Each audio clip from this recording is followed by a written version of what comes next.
Hey, Catherine. Catherine, what are you doing? I've called you 3 times. Go to the garden and get me some tomatoes. My Italian ma shouted across the kitchen with her strong New Jersey accent. An expert daydreamer, it would naturally take her hollering my name 3 or 4 times to get my attention, as I knew this meant another trip to the garden.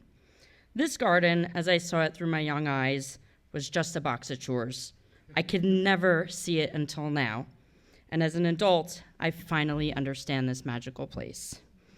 I grew up in the beautiful Garden State, New Jersey. My mom from Brooklyn and my dad from Manhattan, they settled in in central Jersey, close to the shore, to start a life and a family. I don't want to disappoint, but it wasn't the debauchery that MTV made it out to be.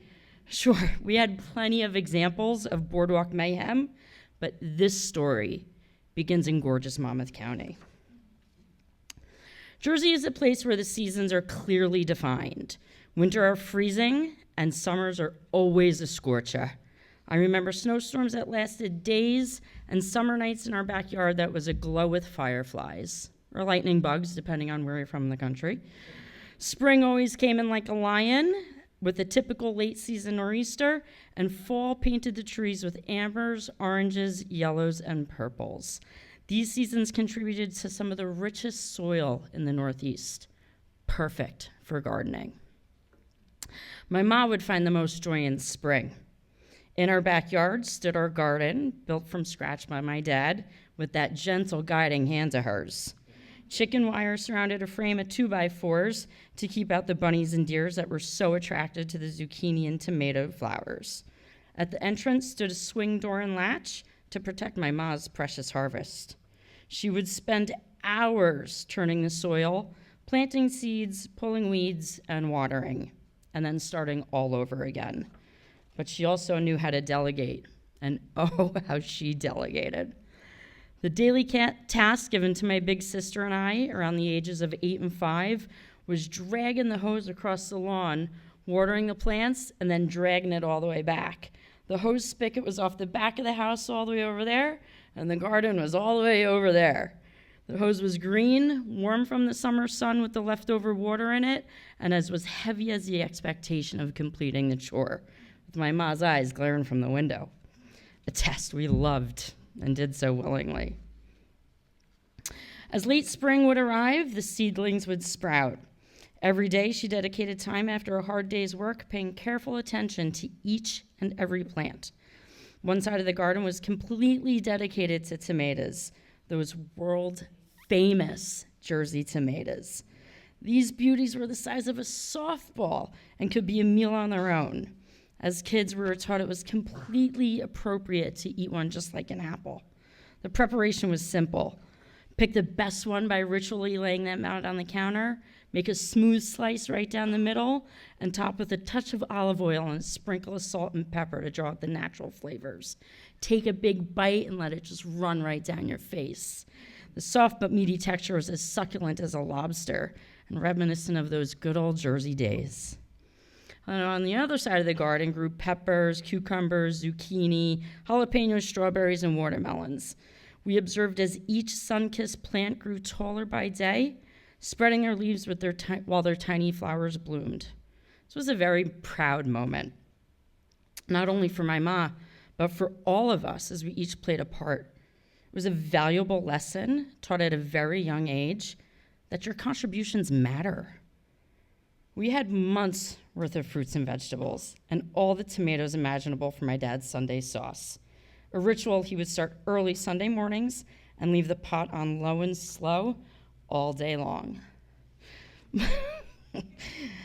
My pops and I always had an unspoken language of head nods, winks, smirks, and eye rolls. And that sarcasm came through thick without ever having to speak a word.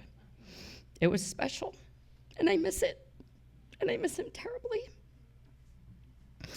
After about 6 to 8 hours, the aroma of his Sunday sauce would flow through the house and tickle my nose. Instinctively, I would take a deep inhale and be instantly warmed from the inside out. As I picked out those distinct smells, I could begin to identify the essences of the sweet tomatoes, the savory meatballs and braciole, and the sharp Parmigiano Reggiano.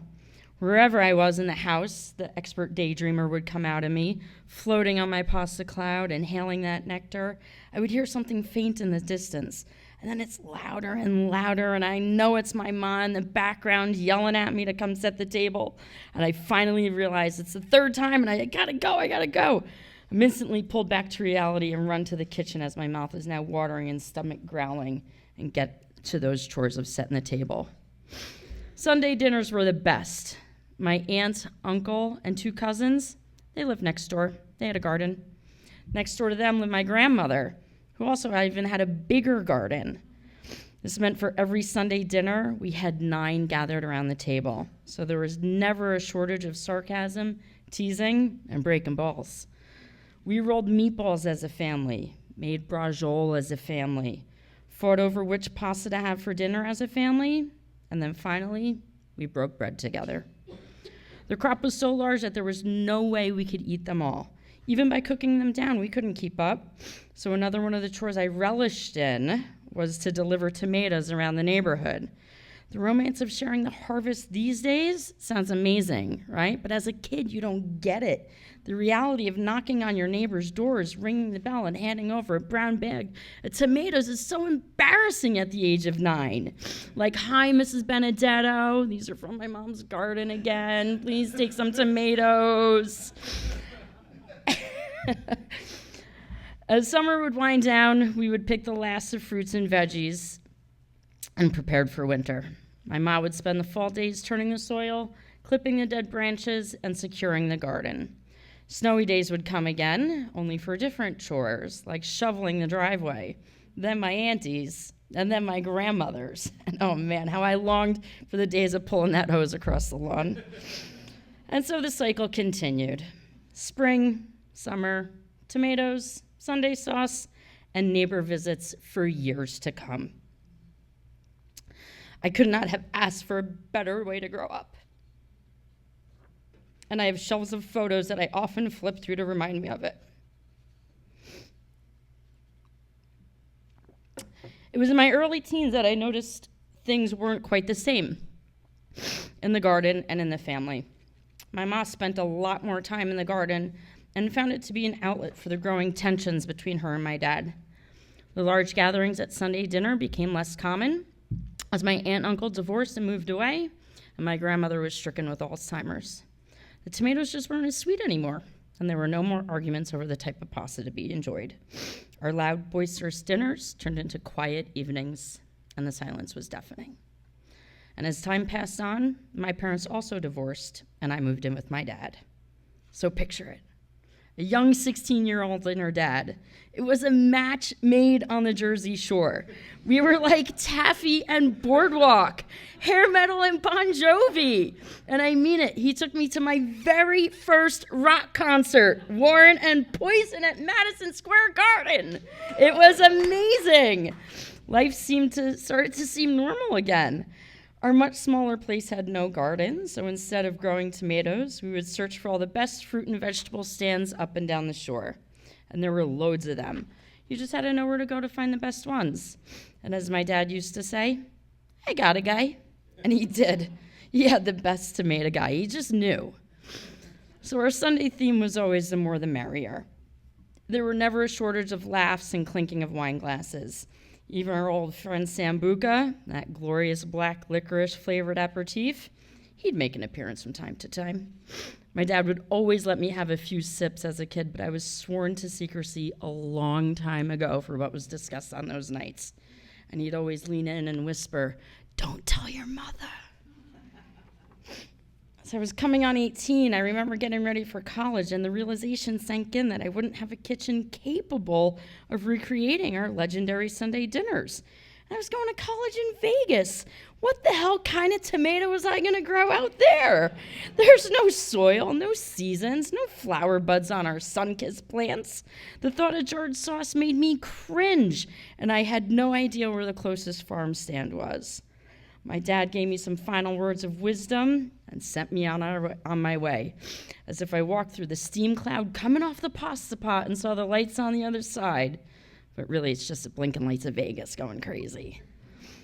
So I arrive in Vegas and successfully make it through my first year without completely crapping out. My next move? A job in an Italian restaurant making sauce. I couldn't imagine being in a place where going down tomatoes or Sunday sauce is even a thing. Like, I just can't comprehend it. So I found one of the best off-the-strip, family-owned restaurants and did everything I could to get a job there. This place is a hidden gem and even had some old-timey mob movies filmed there. And how did I find out about it? I got a guy. It took me 7 times of going there to meet with the manager. She reminded me a lot of my ma. Strong-willed, took no shit, made all the rules, and loves you to pieces. I was told, we don't hire women. You won't make it here. And even, you want to work here? I showed up every day at 4 p.m. when family meal was being served. Waited until 4:30 when she would come down from the office and give station assignments. I once even got this look with a, you again? After 6 times of being sent home and told not to come back, on the 7th day, she finally gave me the opportunity to be a busboy for a shift to prove myself. A busboy. I had to be a busboy to even be considered to work in the kitchen, but I was willing to do whatever it took because it had the best reputation ever. I passed her test that night and got the job. It took me a couple months to work my way into the kitchen, but I turned on that Jersey charm and got my way back there. I saw some very valuable skills and trade secrets that I hold close to me still to this day. The sauce is absolutely delicious, even though it was never my recipe, but that's okay. I was with them for 6 years, and even now when I go back to Vegas, I head straight there to that restaurant to get a dose of their sauce. There's something so familiar and warming about it, I have to have it. So as time went on, the trips back to Jersey became less frequent. But when I did make it, those visits were so very special. And naturally, it was centered around being in the kitchen with my dad. We would plan our menu in advance, and he would do all the shopping ahead of time. We would start cooking immediately as I arrived, but there was this one time, something in the air was just different about it.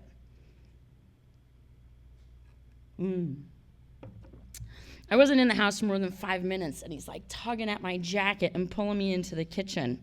He had already started the sauce, so I was welcomed to the sight of my dad wearing his favorite green and white striped apron, a huge smile, and that sweet aroma dancing in the air.